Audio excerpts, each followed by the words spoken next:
Some reaction to all these dramatic developments. Joining us now, the Vermont Independent Senator Bernie Sanders. Senator, thanks so much for joining us. My pleasure. Let me get your reaction. The president is about to hold a victory celebration over at the White House with the Republican leadership. This is a huge win for him, right? Well, it is a victory for billionaires like Donald Trump. It's a victory for wealthy campaign contributors like the Koch brothers. But this is a disaster for the American people. According to the Tax Policy Center, at the end of 10 years, Wolf, 83% of the tax benefits go to the top 1%, 60% of the benefits go to the top 1/10 of 1%. This whole policy is based on the fraudulent theory of trickle-down economics. And that is, if you give huge tax breaks to large corporations and the wealthy, somehow the middle class and working families benefit. Problem is, that theory has never worked. It didn't work under Reagan. It didn't work under George W. Bush. Certainly didn't work recently in the state of Kansas. This is a payback for wealthy campaign contributors, and I think the Republicans will rue the day. And they may be celebrating today, but I have the feeling that next November they will not be celebrating quite as much. Is there anything, Senator, in the bill you support? Sure, there are proposals that help the middle class, but they expire at the end of the 8 years. What Republican priorities were about is giving permanent tax breaks to large corporations. Some of them will get tens of billions of dollars in tax breaks, but the benefits for the middle class were made temporary. Furthermore, and this is really important, listen to what Speaker of the House Paul Ryan is saying literally today, this morning. This is what he is saying. He is saying that, in so many words, this bill drives up the deficit by $1.5 trillion. Remember, the Republicans used to hate large deficits. This drives up the deficit by $1.5 trillion. How are they going to offset that? Listen to what Ryan says today. What he is saying is they're going to come back very shortly with entitlement reform. Please, America, understand what he means by entitlement reform. Those are cuts to Social Security, Medicare, and Medicaid. Remember, during the campaign, candidate Donald Trump said, "Oh, if I'm elected president, there'll be no cuts to Social Security, Medicare, and Medicaid." That is exactly what Ryan has in mind, and I challenge the president, maybe for once in his life, keep the promises that you made.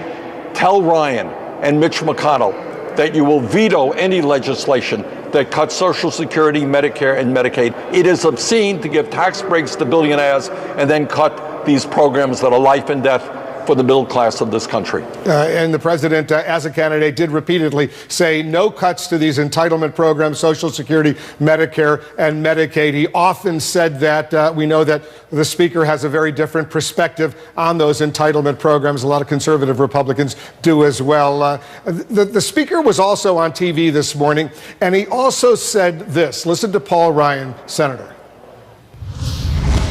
The tax rate before this bill passes is 35%. That's the highest in the industrialized world. The rest of our competitors tax their companies at about 22.5%. Canada is 15%. Ireland's 12.5%. England's 17%. China's no higher than 25%. So when we tax American businesses at much higher tax rates than our foreign competitors are taxing theirs, we're losing and they're gaining. And what's more important, American businesses are moving overseas. They're not even American companies anymore. This is a trend that has to be reversed. All right, so you heard the speaker. The corporate tax rate is going to go from 35% down to 21%, and that will give these corporations a lot more potential to go out there and create jobs, get higher wages for the working class, for all the union workers out there and others as well. That's something you support, right? In theory, I do. Unfortunately, what Ryan said is grossly misleading. What he said is the tax rate is 35%. Wolf, that is the nominal tax rate. The vast majority of corporations do not pay 35%. They keep saying this over and over again. The fact is that the real effective tax rate, because of all the loopholes that now exist, is somewhere around 16 to 18%, not 35%. In fact, 1 out of 5 major American corporations making huge profits, pay zero in federal taxes in recent years. So what Ryan is saying is simply not true. Nominal rate is 35. The effective real rate is significantly lower than that. Now, the second point is what these guys are going to do is lower taxes essentially for corporations that invest abroad. Yes, we want to bring jobs back to America. What they are doing is exactly the opposite. They are making it easier for corporations to go abroad and pay lower taxes than staying in the United States of America. So I strongly disagree with him on that principle. In order to get jobs to companies to reinvest in America, among other things, what we have got to do is change disastrous trade policies which make it easier for them to go to Mexico and China and hire low-wage workers. This tax policy will not help that process. It will likely hurt it. In his cabinet meeting just a little while ago, the president spoke about other consequences of this legislation now passed by the Senate, now passed by the House. He's about to sign it into law. Listen to what he said about this. Listen to this. When the individual mandate is being repealed, that means Obamacare is being repealed because they get their money from the individual mandate. So the individual mandate is being repealed. So in this bill, not only do we have massive tax cuts and tax reform, we have essentially repealed Obamacare. So is the president right, Senator, that with the repeal of the individual mandate that was included in this tax legislation, is Obamacare, as we know it, for all practical purposes, dead? No, of course it is not. But Obamacare, forget Obamacare, forget the American people. 13 million Americans will lose their health insurance as a result of the repeal of the individual mandate. Now, that people get really excited, isn't that a great thing, Wolf? My God, 13 million more Americans on top of the 28 million who have no health insurance are going to lose their health insurance. Let's really celebrate that.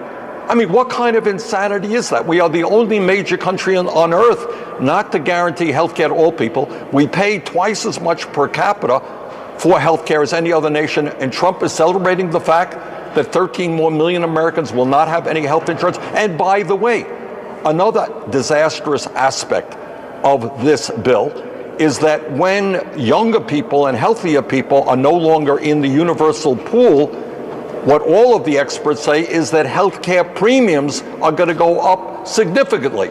So not only are 83% of the benefits, tax benefits, going to the top 1% at the end of 10 years, healthcare premiums are going up. That is one of the reasons why AARP, the largest senior group in America, has opposed this legislation. Senator, a very related issue now. The deadline, as you know, to pass a spending bill is Friday, or else the government will have to shut down. It looks like it will be another short-term continuing resolution, as it's called.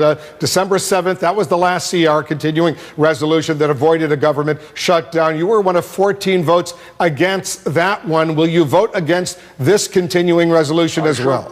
I sure will. Look. Why? How many hours do you have? Here's why. We have a situation today where 800,000 young people, dreamers, people who were raised in the United States, who are now at school, who are now working, who are now in the United States military, are on the verge of losing their legal status and will be subjected to deportation. Just the poll came out, I believe, yesterday, Quinnipiac poll. 77% of the American people, Democrats, Republicans, Independents, understand that the right thing to do is to maintain the legal status of these young people and, in fact, move them toward citizenship. That's what 77% of the American people want. Republicans have been so busy trying to give huge tax breaks to billionaires and the wealthy, they haven't paid one iota of attention to this looming crisis. Second of all, we have the CHIP program. This is the health insurance program for children. For children. Has not been reauthorized in almost 3 months. There are states now running out of money. Children in this country, middle class, working class kids, are going to lose their health insurance. Furthermore, you got the community health center program, something that I've been very actively involved in expanding. 27 million low-income working class families get their health care through community health centers. That has not been refunded this fiscal year. All right, Senator, let me interrupt because we're out of time. So basically, you're going to vote against it unless those, let's say, 3 issues and other issues are included, which apparently they won't be included, but there probably will be more than enough senators to vote in favor without that and deal with those other issues in January or down the road, the DACA program, the Dreamers, they have got to be dealt with. The CHIP program.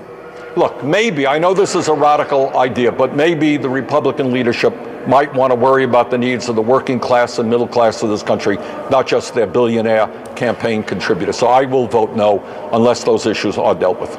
Senator Sanders, thanks so much for joining us. Thank you very much, Wolf.